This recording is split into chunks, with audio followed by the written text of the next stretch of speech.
amiguinhos do vlog do Zé aqui, hoje com a Samyang Rokinon 85mm f1.4, que é uma telefoto curta e exótica de grande abertura, de baixo custo. Pois é, também é a primeira vez que a gente fala da Samyang, que é um fabricante sul-coreano de instrumentos óticos especializado em câmeras de circuito fechado de televisão, que ele também atende aí os principais mounts comerciais que a gente tem, desde Canon, Nikon, Sigma, Sony, com lentes aí de baixo custo, que tem a principal característica de serem manuais. Então vamos ver como é que se comportam esses instrumentos de baixíssimo custo, na verdade. Começando aqui com a Rokinon 85 f1.4. Bom, a primeira coisa que vocês têm que notar é que a Rokinon, na verdade a marca é Samyang, eles vendem no mundo inteiro com outras marcas, como Rokinon, Bauer, Vivitar, Optec, Optica e Optic Pro também. Tem um monte de marca que é da mesma fabricante Samyang sul-coreana. Então eu comprei aqui Rokinon, mas vocês podem encontrar também essa mesma lente sobre a marca Samyang, e saibam aí que vocês estão levando o mesmo equipamento. Aqui também, né, a gente vê que é uma caixa gigante, né, extremamente brega aqui, né, você vê que tem quase 5 famílias tipográficas, bastante dourado aqui, High Definition Precision Optics. Mas de qualquer maneira eles entregam aqui um kit completo com HUD, com pouch. E vamos tirar aqui a Rokinon 85mm f1.4 Aspherical para vocês conhecerem. Eu vou testar aqui no mount da Canon, né, porque eu tenho a maioria das câmeras da Canon, mas eles também fabricam essa daqui para Sigma, para Nikon, para Sony e para Pentax. E a primeira coisa que vocês têm que entender é que essa lente é absolutamente manual. Inclusive todas as outras que eu encontrei da Samyang, Rokinon ou Bauer ou outras marcas que eles atendem são lentes manuais, por isso que elas são muito mais baratas, mas vocês têm que saber um mínimo de fotografia para saber expor, né, com a abertura aqui mecânica, né, dos f-stops, e também o foco é mecânico.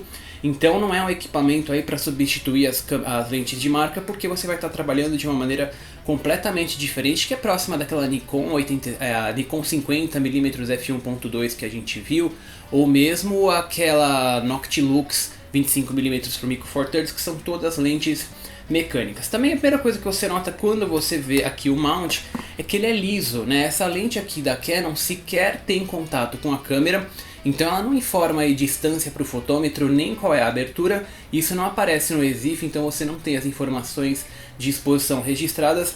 Mas de qualquer maneira é uma lente que eu julguei extremamente bem construída, né? E é uma grande vantagem de não ter o motor de foco nem de abertura, que ela é uma das menores que a gente já viu nessas especificações 85mm f1.4. Em aproximadamente 600 gramas, eu não consegui confirmar se são 650 ou são 550. Ela também é uma lente extremamente compacta, aqui em só 72mm. E você nota aqui que são metais e plásticos de alta qualidade, numa construção extremamente apertada aqui, gostosa de usar. Eu estou julgando isso aqui como muito bem construído, ainda mais considerando o preço. E como eu disse, é uma lente mecânica que atrás você começa com o anel de foco, anel de abertura, que vai do f1.4 até o f22. Vocês veem aqui que ela vai fechando, né, um sistema aqui que são de 8 blades que não ficam redondos. E na frente ela tem também o anel de foco manual, que vai infelizmente até o 1 metro foco mínimo, que é um pouco mais distante do que as lentes de marca. Eu sei que a Nikon vai até 85 e a Canon acho que também vai até 85 centímetros. Essa daqui só vai até 1 metro, então você fica um pouco mais distante no foco mínimo. Mas uma delícia de usar, né? Super suave aqui, macio. O foco é interno, você vê que nada mexe.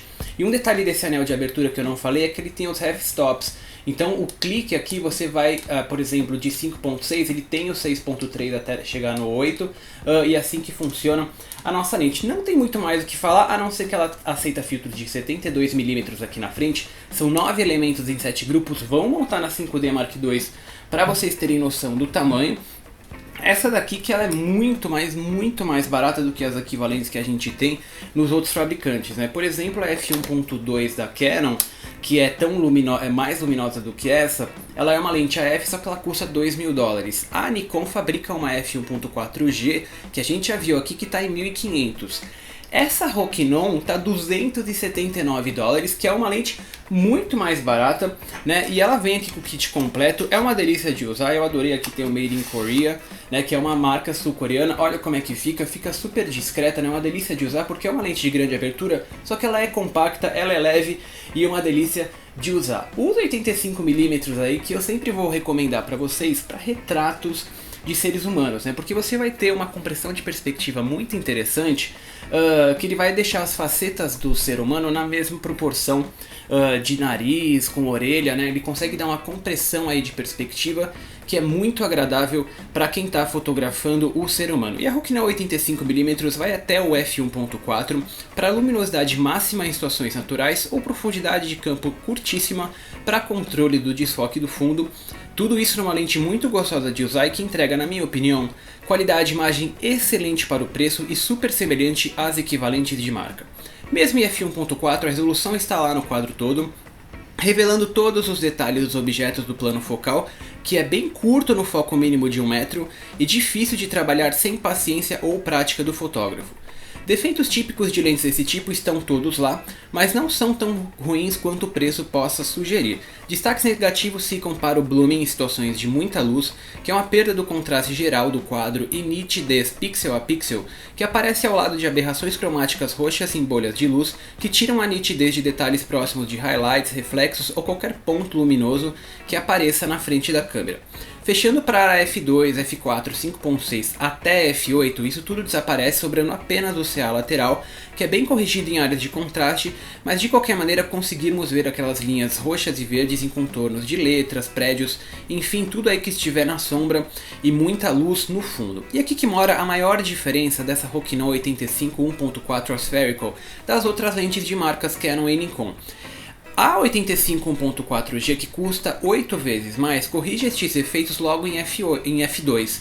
Em f2 ela já está aí quase excelente, e a Canon 85 f1.2 L2 USM, que custa 9 vezes mais, corrige isso em f1.8, enquanto a Rokinon aqui só atinge excelência lá no f8, e evidencia aí um projeto simplificado, barato e sem grande tecnologia, mas que entrega mesmo assim excelentes resultados surpreendentes levando em consideração o preço. Se essa aqui fosse uma lente de $1000, eu até estaria questionando o desempenho ótico, mas por menos de 300 eu simplesmente não tenho muito o que falar e é de longe o maior desempenho que nós já vimos no vlog do Zek, considerando o valor final cobrado. Que leva a gente para a pergunta para quem é a Rokinon 85 f1.4 Spherical, que bom, na minha opinião são os amadores avançados que já sabem o que estão fazendo na exposição e aptos aí a controlar manualmente a abertura através do anel. Antes do clique, terão um equipamento diferenciado para fotos de pouca profundidade de campo, que só é encontrado por muito mais dinheiro nas marcas principais. O pessoal que faz retratos e também tem um estilo calmo de trabalhar e consegue tolerar o foco manual, que pode ser bem fácil e preciso com a ajuda do Live View, pode ver aí também na 85 f1.4 outra opção de fotos diferentes que caibam no bolso. Já o pessoal que acabou de começar e ainda não domina os valores nem as consequências da abertura, pode deixar essa lente aqui um pouquinho para mais tarde, né? E encontrar a abertura correta sem o auxílio da câmera pode ser um problema. Se você não souber usar um fotômetro também pode ser um problema. E por fim aí também as diferenças entre full frame e APS-C não procedem nessa lente, afinal pelo preço e os resultados não tem como deixar de recomendar a Rokinon 85 f1.4 Spherical, que é aí um começo que a gente vai ver aqui no vlog do Zek de várias lentes acessíveis, né gente? São $279, é muito acessível para uma lente nessas especificações de abertura.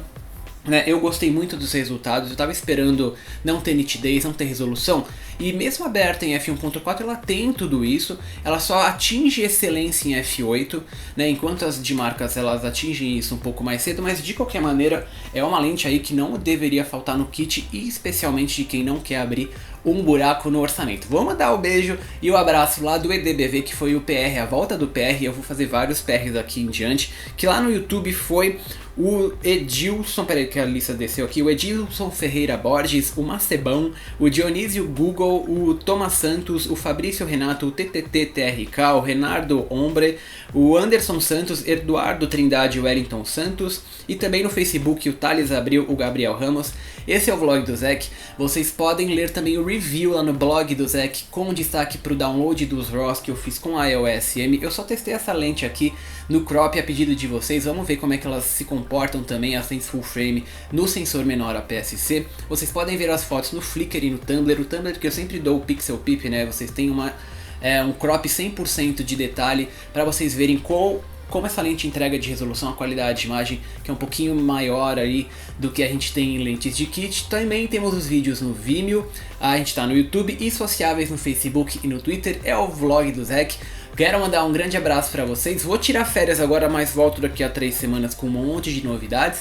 E é isso, amiguinhos, o beijo e o moa de sempre.